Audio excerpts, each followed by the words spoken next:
Ramadan ini bakalan tahu kita hasilnya kalau 11 bulan ke depan ini lebih baik daripada sebelumnya. Kalau 11 bulan ini begitu aja, oh berarti ada masalah pada Ramadan kita pada saat itu.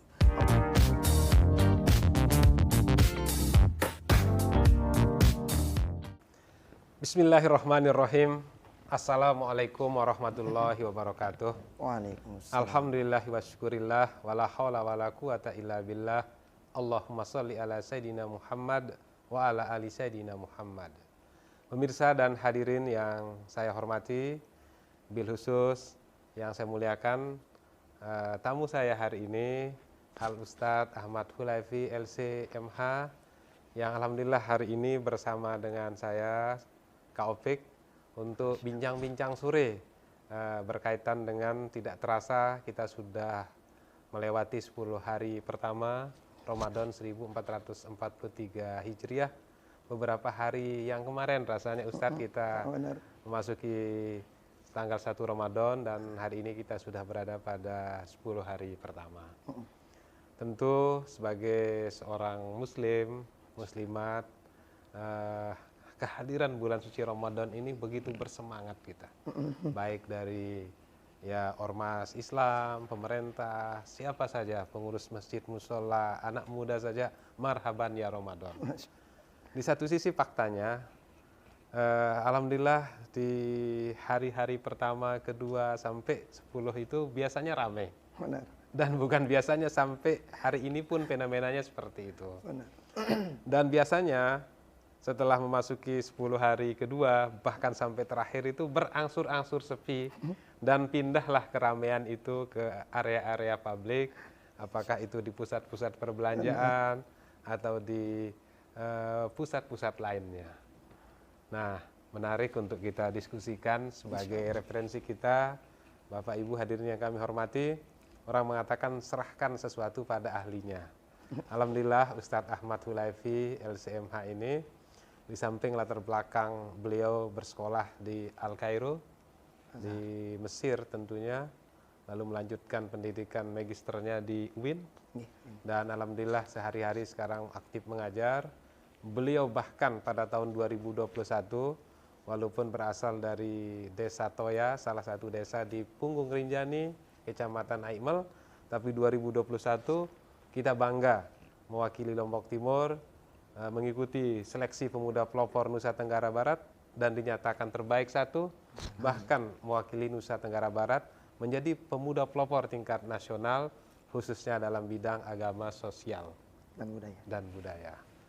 Kita bersyukur hari ini kita ingin mengupas seperti apa perjalanan kita di bulan suci Ramadan ini, khususnya fenomena di mana masjid, musola, langgar semakin menjelang semakin sepi, pusat perbelanjaan, mal, dan pusat-pusat kegiatan yang lain bertambah ramai. Mestinya yang ideal itu seperti apa, Pak Ustadz? Kami persilakan. Bismillah, walhamdulillah, wassalatu wassalamu ala sayyidina Rasulillah wa ala alihi wa ashabihi man wala. Amma ba'du, yang sama-sama kita hormati, yang kita muliakan, Bapak Sekda Lombok Timur, sahabat-sahabat pemirsa rahimani wa rahimakumullah wa hafidhakumullah. Memang yang terjadi itu dominan banget di Indonesia ataupun mungkin nggak tahu di negara lain, terutama kita di Lombok. Itu dominan sekali kalau 10 pertama itu Masya Allah masih aman lah. Malam pertama aman. Tetapi kalau kita lihat dalam riwayat Imam Al-Baihaqi dalam kitab As-Sunanul Kubra karangan beliau menjelaskan, paling tidaklah malam pertama itu kita isi dengan sebaik-baik mungkin. Karena dalam riwayat itu dijelaskan, idza kana awwalu lailatin min Ramadan, ketika awal malam pada bulan suci Ramadan, nadharahumullahu ta'ala, Allah ngelihat semua hamba-hambanya. Ngapain dilihat? Dilihat ngerjain amal soleh. Wa man nadharahumullahu ta'ala lam yu'adzibuhu abada. Siapa aja yang Allah lihat pada malam pertama itu ngerjain amal soleh, maka Allah nggak ngazab dia di akhir-akhir, sampai kapanpun nggak diazab, di dunia ataupun di akhirat. Artinya apa? Fenomena yang seperti itu paling tidak malam pertamanya aja udah dapat kemuliaan. Apalagi kalau diisi terus melalui full malam-malam tersebut. Ustaz, gini, jangan sampai ada anggapan Hmm. malam pertama saja yang dihebohkan, Oke. lalu malam berikutnya tidak gitu. Oke, benar. Gimana penjelasannya, Oke, Ustaz? siap. Benar sekali apa yang diucapkan oleh Bapak Dapat Sekda, ternyata benar. Nah, apa yang dinyatakan dalam hadis itu emang benar. Tetapi kemudian untuk mendapatkan gelar la'allakum tattaqun tidak semudah itu. Tattaqun itu bukan sekedar pakai pakaian takwa, enggak. Tetapi kemudian ada nilai-nilai Ramadan itu kita bawa di luar Ramadan juga. Kadang orang bilang nih, selesai Ramadan hidup kita normal katanya. Tapi sebetulnya hidup kita menjadi normal kalau kehidupan kita setiap harinya itu kita Ramadankan. Gimana maksudnya? Gini, coba lihat di bulan Ramadan kita takut banget tuh mandang perkara-perkara yang nggak jelas. Kenapa? Jangan sampai ngurangin pahala puasa. Waktu-waktu kita atur dengan sebaik-baik mungkin. Nah, makanya mestinya di luar Ramadan juga begitu. Sehingga Ustaz, kalau kami di pemerintahan ada istilah hasil tidak mungkin mengkhianati proses. benar. Tadi Ustaz mengatakan kita berpuasa, khususnya puasa Ramadan ini kan dalam rangka la'allakum tattaqun, artinya untuk membentuk pribadi-pribadi yang takwa. Tetapi untuk menuju pribadi yang takwa ini kan tidak semudah yang kita bayangkan, tapi lewat proses. Nah, tentu semakin padat prosesnya, semakin banyak ikhtiarnya, semakin mendekati juga kira-kira predikat takwanya. Kira-kira seperti itu ya Ustaz? Iya, benar banget Bapak Ade. Masya Allah. Alhamdulillah. Pemirsa hadirin yang saya hormati, ini kita baru disentuh satu saja oleh Ustadz kita. Kita sudah bisa membayangkan. Yang saya catat adalah tadi beliau mengatakan bahwa untuk meraih predikat itu ya tidak semudah yang kita bayangkan. Tapi kan gini Ustadz, kita juga ini ada strategi-strategi nih. Benar. Kayak kita di pemerintahan, saya ini karena sekretaris daerah, di tengah pekerjaan yang padat, atau di tengah misalnya input yang sedikit, tetapi kita ingin output yang banyak, kita butuh strategi nih Ustadz. Benar. Wah, ada strategi-strategi kita yang bisa kita melompati hasil yang semestinya. Apakah dalam kita beribadah, khususnya di dalam bulan suci Ramadan ini, kita kenal juga enggak ada istilah strategi-strategi? Kan semua kita ini dalam rangka ingin mendapat predikat kekasihnya Allah nih. Benar. Nah, kira-kira seperti apa Ustadz? Kita begini. membagi ini kepada pemirsa kita. Para ulama tuh kalau misalnya kita udah tertinggal jauh sama orang-orang yang mungkin notabene-nya udah ketakwaannya tinggi gitu. Paling tidak ada 4 waktu ajaib. Ini jangan ditinggalin. Saya rasa 4 waktu ini bisa kemudian menjadi jurus jitu bagaimana kemudian Ramadan ini kita tingkatin ke depannya. Mana waktu yang pertama? Qubailus subah. Jangan lupa bangun sebelum subuh. Walaupun itu sekedar Bangun setengah sebelum jam. subuh. Berarti setelah makan sahur Setelah itu makan sahur, gunakan ya minimal 15 menit. Jangan Lost yang lain, tidurnya, jangan lost tidur, jangan megang yang macam-macam. Pegang Quran, istighfar, buatin waktu kita sama Allah Subhanahu wa taala. Itu yang pertama. Baik. Jadi insya Allah ketika udah begitu, ntar ketertinggalan yang ini bisa menjadi jurus jitu bagaimana? Ya kalau bahasanya Kalau kita bahasa Lombok itu apa istilahnya ya? Ngepur kita ya kita ngepur lah. Nah itu yang pertama. Mengejar ketertinggalan. Mengejar ketertinggalan. Yang kedua itu ba'da subah hatal isyraq. Selesai subuh jangan tidur. Kadang orang selesai subuh enak banget tidurnya. Nah selesai tidur sampai waktu isyraq. Nah itu sholat sunat 2 rakaat. Itu kan pahalanya seperti haji umrah. Tamatain kata baginda Rasul. Sempurna haji umrahnya. Kalau mau dikerjakan ini yang kedua. Ketiga. Sebelum subuh, setelah sholat subuh. Sampai isyraq. Ya kurang lebih isyraq itu 1,5 jam selesai subuh. Itu sekitar jam 7 lah, jam 8. Setengah 7 lah. Sekitar itu jam 6.15 sudah masuk sekarang. Sudah isyraq itu. Tergantung dari waktu subuhnya Pak. Yang ketiga itu menjelang maghrib. Qubailal maghrib. Sebelum maghrib. Jam paling 6 tidak. ya. Ya, 15 menit lah, 10 menit lah, atau 5 menit lah. Buatkan diri kepada Allah Subhanahu wa taala. Yang terakhir bainal isya'ain. Apa itu bainal isya'ain? Antara maghrib isya.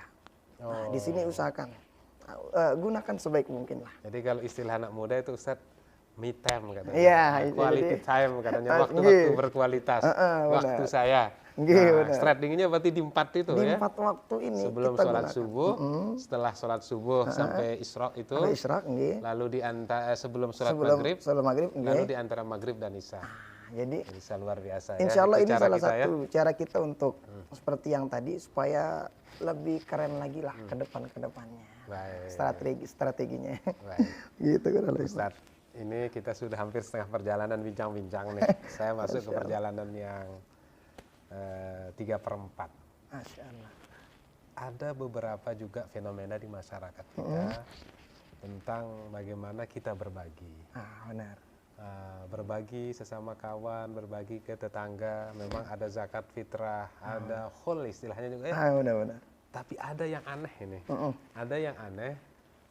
Ada warga kita kan bicara yang nyata-nyata saja ini Ustaz. Iya, benar. Ada sampai khul itu dijemput, sedekah itu dijemput.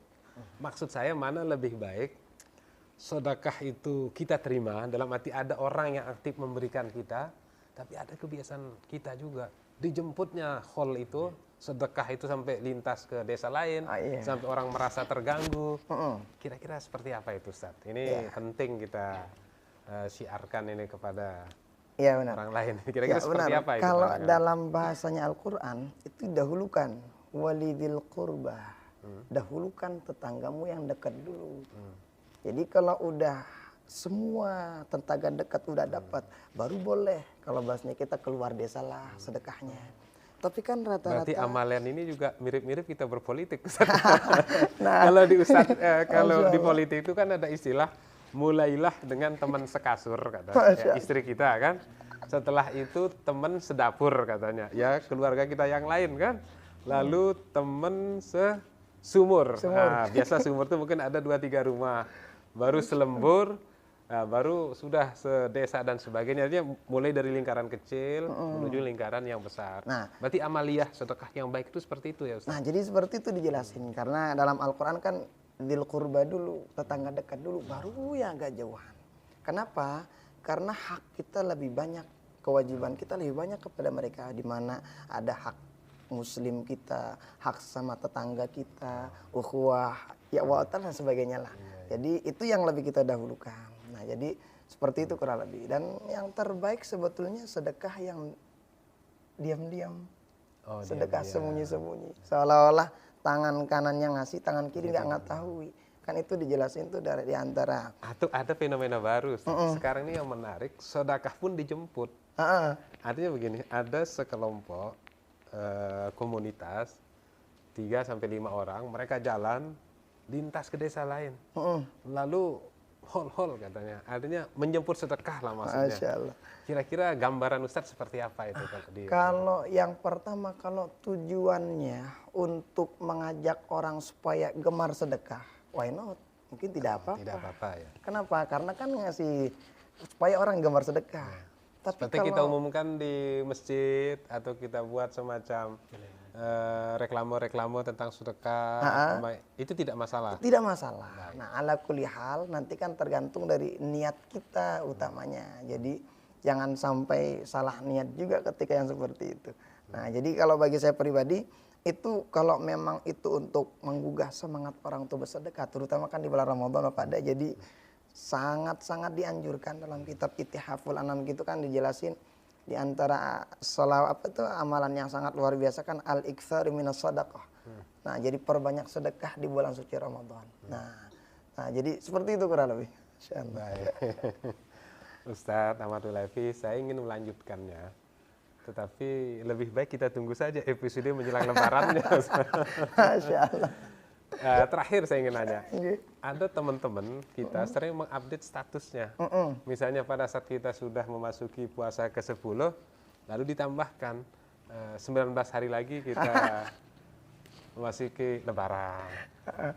Wah, sepertinya di satu sisi kita sedih kalau ditinggalkan oleh Ramadan. Benar. Di satu sisi dengan adanya status-status di media sosial seperti itu, atau di status WA kita, di status Instagram kita, Facebook kita, seolah-olah kita menunggu. Yuk, kalau menunggu ini kan menunggu kekasih, padahal ini kita takut kehilangan kekasih kita. Benar. Kok kita menunggu kekasih yang lain? Ya benar. Seperti apa itu, Nah, Ustaz? benar. Jadi ada di antara perbedaan antara kita zaman now sama para ulama dulu. Kalau para ulama dulu selesai taraweh nangis. Nangisnya kenapa? Malam itu, Ramadan tahun itu, satu malam udah berlalu begitu saja. Kalau kita beda. Kita cari imam-imam cepat-cepat. Supaya ngapain? Cepat selesai tarawehnya. Ini kok beda banget tuh. Iya. Sama kayak fenomena yang dijelaskan sama Bapak Dapa Sekda. Ternyata orang sekarang tuh lebih, ini baru sehari puasa. 29 hari lagi. Jadi kalau para ulama dulu tuh makin akhir tangisannya makin ini. Kenapa? Kalau bakalan ditinggalin sama kekasih tercintanya. Karena kita nggak tahu Ramadan ini bakalan terus datang. Tapi kitanya apakah nemuin Ramadan lagi ataukah Ramadan terakhir, kan itu Allah alam. Nah makanya oleh karena itu ada salah satu daripada riwayat yang menjelaskan. Kita sering nyebutnya itu sangat luar biasa. Ada satu orang ini meninggal dunia di medan perang. Yang namanya meninggal dunia di medan perang kan tentu udah karuan lah. Syahid. Nah ini 2 tahun setelah itu sahabat yang satu meninggal dunia. Meninggalnya ini di atas tempat tidurnya. Menurut Bapak Da, mana yang lebih cakepan di akhirat? Yang mati syahid atau meninggal dunia? Yang mati syahid tentunya, ya kan? Menurut kita. Setelah itu sahabat mimpi. Kenapa mimpi? Mimpinya ternyata ana bin ajaib. Yang tidur, yang meninggal di atas kasurnya, ternyata tingkatan surganya kok lebih tinggi. Langsung ngelapor ke baginda Rasul. Baginda Rasul, ini ada apa kok mimpi saya begini? Padahal menurut saya, seperti yang kata Bapak Da, yang mati syahid yang lebih atas. Ternyata dia tanya, berapa tahun jaraknya ini meninggal dunia? Oh katanya 2 tahun setelah yang mati syahid ini baru meninggal dunia yang meninggal di tempat tidurnya. Oh kata baginda Rasul, nyocok. Kenapa? 2 tahun itu dia isi Ramadannya full dengan ibadah. 2 tahun itu dia isi sholatnya dengan full dengan berjamaah. Dia isi yang 2 tahun itu full dengan amal-amaliyah yang luar biasa. Sehingga itu yang menyebabkan tingkatan surganya lebih tinggi. Artinya 2 Ramadan ya. 2 Ramadan. 2 Ramadan. 2 bulan lah. 2 Ramadan itu bulan rahmat, itu bulan pengampunan penuh maghfirah, dan bulan yang membebaskannya dari api neraka. Masya Allah. Itu yang menyebabkan ternyata derajatnya lebih tinggi. Artinya mestinya kita semakin akhir Ramadan, semakin hati kita merasa sedih. Kenapa? Seperti yang tadi, kira-kira karena kalau saya sering bilangnya Ramadan ini kita ngisi bensin. Bensin ngapain? Bensin untuk 11 bulan ke depan. Ramadan ini bakalan tahu kita hasilnya kalau 11 bulan ke depan ini lebih baik daripada sebelumnya. Kalau 11 bulan ini begitu aja, oh berarti ada masalah pada Ramadan kita pada saat itu. Oleh karena itu ini Ramadan ini bukan sekedar posting status. Boleh aja kita bahagia, bakalan hari kemenangan. Tetapi dalam hati jangan lupa sedih juga. Bakalan tinggalin sama kasih tercinta kita, tamu agung kita Ramadan. Itu kalau terima kasih Ustaz. Jadi sebenarnya pemirsa yang saya hormati dan muliakan, alhamdulillah dengan bincang-bincang kita, tetapi pasti melebihi 7 menit ini, di atas kuliah 7 menit. Ustadz sudah menjelaskan kita bahwa Ramadan ini adalah waktu emas ya. Waktu emas. Nah, kalau ada istilah orang muda golden ticket katanya. Golden ticket. Golden ticket menuju surga. Iya, karena tadi sudah dijelaskan, sudah dicontohkan di zaman Rasulullah ada orang yang meninggal di atas tempat tidurnya justru lebih mulia dari orang yang meninggal di medan peperangan. Tentu ada lebih meninggalnya 2 tahun, dan ternyata 2 tahun itu dimanfaatkan betul untuk amaliyah yang luar biasa, khususnya di bulan Ramadan. Ini banyak kita bahas, ini yang seharusnya, ini yang senyatanya. Kalau istilah hukum itu das sein dan das sollen. Luar biasa Pak Ustadz sudah memberikan kita gambaran-gambaran lengkap dengan penjelasannya, lengkap dengan dalil naklinya, apakah itu hadis ataukah kita ambil dari kitab suci Al-Quran. Terima kasih banyak Ustadz, ingin kita berbincang lama-lama, tetapi bagusnya sekarang ini ya kadang-kadang singkat itu lebih menggoda. Iya benar-benar. Alhamdulillah dapat kita berbincang-bincang menjelang kita berbuka puasa. Iya. Terima kasih kepada Al-Ustadz Ahmad Hunaifi LCMH atas waktu dan kesempatan dan tausiahnya. Saya terima kasih kepada pemirsa yang sudah memperhatikannya. Mudah-mudahan sekali lagi Ramadan ini mengantar kita meraih predikat takwa di hadapan Allah. Amin ya rabbal alamin. Demikian billahi taufiq wal hidayah wa ridho wal inayah. Wassalamualaikum warahmatullahi wabarakatuh. Waalaikumsalam warahmatullahi wabarakatuh.